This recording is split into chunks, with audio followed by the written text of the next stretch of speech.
Hello viewers, কেমন আছেন? আশা করি ভালো আছেন। আপনাদের জন্য আবারও একটি নতুন অনুপ্রেরণামূলক গল্প নিয়ে ফিরে আসলাম। আশা করি ভিডিওটি আপনাদের ভালো লাগবে। তাহলে চলুন আজকের ভিডিওর কার্যক্রম শুরু করা যাক। আজকের গল্পের শিরোনাম জুতো পালিশ করা ছেলেটি আজ বিশ্ববিদ্যালয়ের অধ্যাপক। জীবন কখনো সহজ ছিল না আয়ন শেখর নামের সেই ছেলেটির জন্য। ফুটপাথে দাঁড়িয়ে জুতো পালিশ করা সেই বালকের স্বপ্ন একদিন তাকে নিয়ে যায় বিশ্ববিদ্যালয়ের ক্লাসরুমে, যেখানে সে অধ্যাপনার মঞ্চে দাঁড়িয়ে নিজের অতীতকে পেছনে ফেলে এগিয়ে যায় জ্ঞানের আলো ছড়াতে। এই গল্প সেই যাত্রার হাড় ভাঙা পরিশ্রম, হার না মানো মানসিকতা এবং অসীম মানবিক স্পর্শে গড়া এক সংগ্রামী পথচালার ইতিহাস।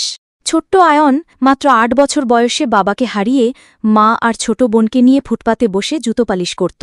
সকাল থেকে সন্ধ্যা ছুটির দিন বলে কিছু ছিল না তার জীবনে। তবুও কাঁচা হাতে বইয়ের পাতা উল্টাত, পাশেই বসা চায়ের দোকানদার কাকুর পুরনো খবরের কাগজেই খুঁজে পেত শেখার রসদ।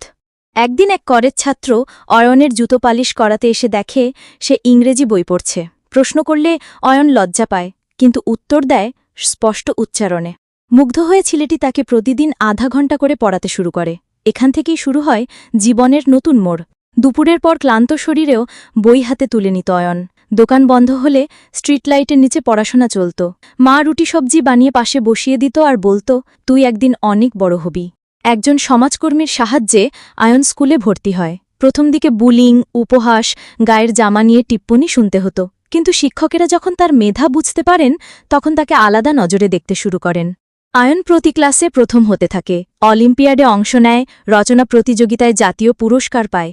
একদিন এক টিভি অনুষ্ঠানে তাকে ডাকা হয়। সেখানেই সে বলে, আমি জুতো পালিশ করে শিখেছি, পরিশ্রমী পথ দেখায়। স্কলারশিপে ভালো কলেজে ভর্তি হয় অয়ন।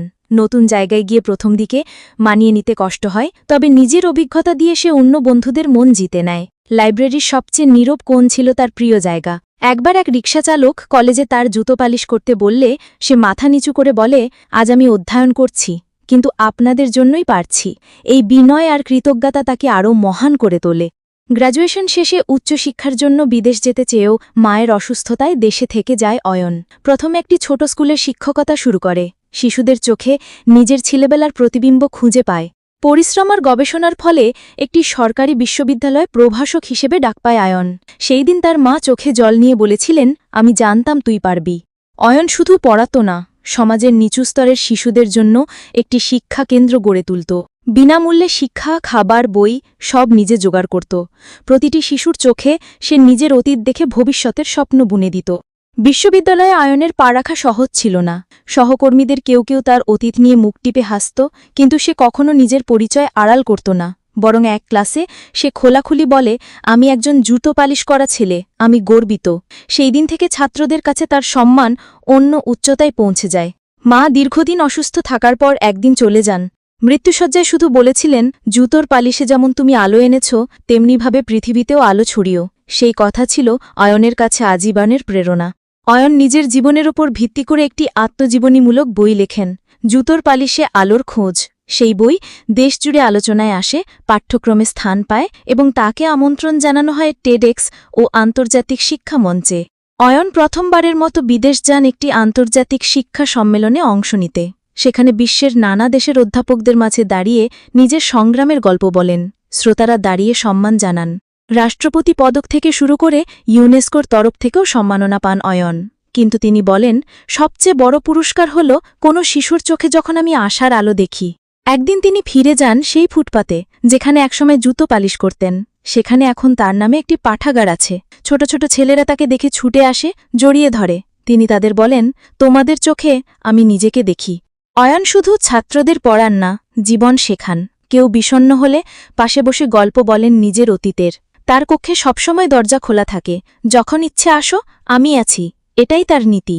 কলেজে পড়ানোর সময়ই সহকর্মী রীতা তার জীবনের গুরুত্বপূর্ণ মানুষ হয়ে ওঠে। রীতা বলে, তোমার জুতো পালিশ করা হাত দুটিই তো সবচেয়ে সৎ, আমি সেই হাতই ধরতে চাই। পরে তারা বিয়ে করে এবং দুজনে মিলে সমাজসেবায় যুক্ত হয়। অয়নের একটি ছেলে হয়, তাকে কখনো অহংকার শেখাননি। ছেলেকে নিয়ে যান সেই লাইব্রেরিতে, সেই ফুটপাতে, সেই চায়ের দোকানে। বলেন, এটাই আমার শিকড়। অয়ন যখন অবসর নেন, বিশ্ববিদ্যালয়ের অডিটোরিয়ামে হাজারো ছাত্রছাত্রী দাঁড়িয়ে সম্মান জানায়। চোখ ভিজে যায় অয়নের। তিনি বলেন, আমি জুতো পালিশ করতাম, আজ শিক্ষার আলোতে দাঁড়িয়ে বলছি, চেষ্টা থেমে গেলে জীবন থেমে যায়। অয়নের জীবন কোনো কল্পকাহিনী নয়, এটি বাস্তবের জীবন্ত প্রমাণ মানুষ চাইলে কত দূর যেতে পারে। মানবিক ছোঁয়ায় গড়া এই যাত্রা আমাদের শেখায় জন্ম নয়, পরিশ্রমী মানুষকে বড় করে তোলে। যাই হোক, আজকের গল্প এটুকুই। যদি ভালো লেগে থাকে তাহলে অবশ্যই লাইক, কমেন্ট, শেয়ার করুন। আর যদি আপনি চ্যানেলে নতুন হন তাহলে অবশ্যই সাবস্ক্রাইব করুন এবং আমাদের সাথেই থাকুন। ধন্যবাদ।